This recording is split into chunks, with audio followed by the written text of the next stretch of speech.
বিভিন্ন রাজনৈতিক দলের সঙ্গে বৈঠক করছেন প্রধান উপদেষ্টা এবং সেই বিষয়ে জানতে যমুনার সামনে আছেন সহকর্মী একে আজাদ। আমরা তার সঙ্গে যুক্ত হচ্ছি। আজাদ, আমাদেরকে জানান, আমরা জানি এই মুহূর্তে এনসিপির সঙ্গে বৈঠক চলছে, আমাদের সর্বশেষ কি জানবার আছে? ভুল ছিল এরকমটি জামায়াতের আজকে 4 সদস্যের একটি প্রতিনিধি দল প্রধান উপদেষ্টাকে জানিয়েছেন বৈঠকে।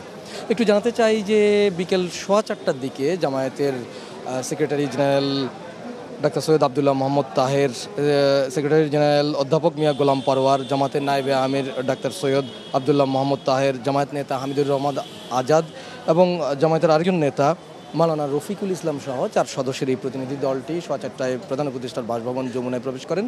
তার পরবর্তীতে পূর্ব নির্ধারিত সময়সূচি অনুযায়ী বেলা 4:30 থেকে 5:30 পর্যন্ত টানা 1 ঘন্টার এই বৈঠকটি চলে এবং সেই বৈঠকে তারা প্রধান উপদেষ্টার সঙ্গে গুরুত্বপূর্ণ সমসাময়িক বিষয়গুলো নিয়ে আলোচনা করেন।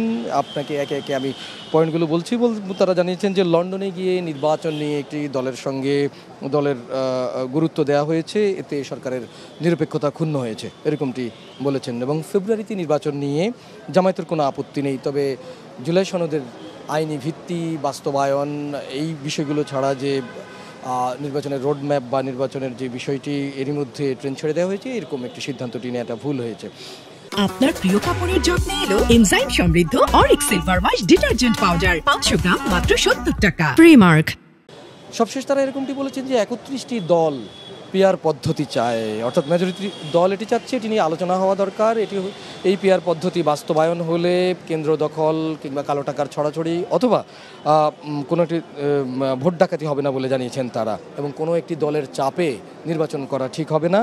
পিআর নিয়ে আলোচনা হওয়া দরকার বলে মনে করেন। জাতীয় পার্টি নিয়ে গত কয়েকদিন ধরে আলোচনা হচ্ছে।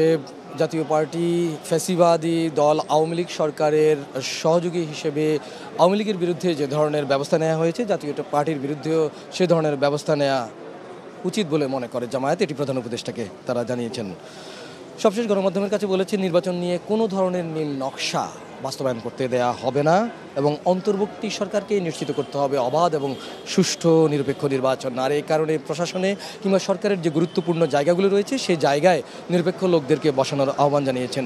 এটি সমালোচনা করেছেন এই বলে যে চাঁদাবাজ ঠেকানোর জন্য কিংবা তাদেরকে নিয়ন্ত্রণ করবার জন্য অন্তর্বর্তী সরকারের দৃশ্যমান কোনো উদ্যোগ তারা দেখছেন না, এরকমটি জামায়াত জানিয়েছেন।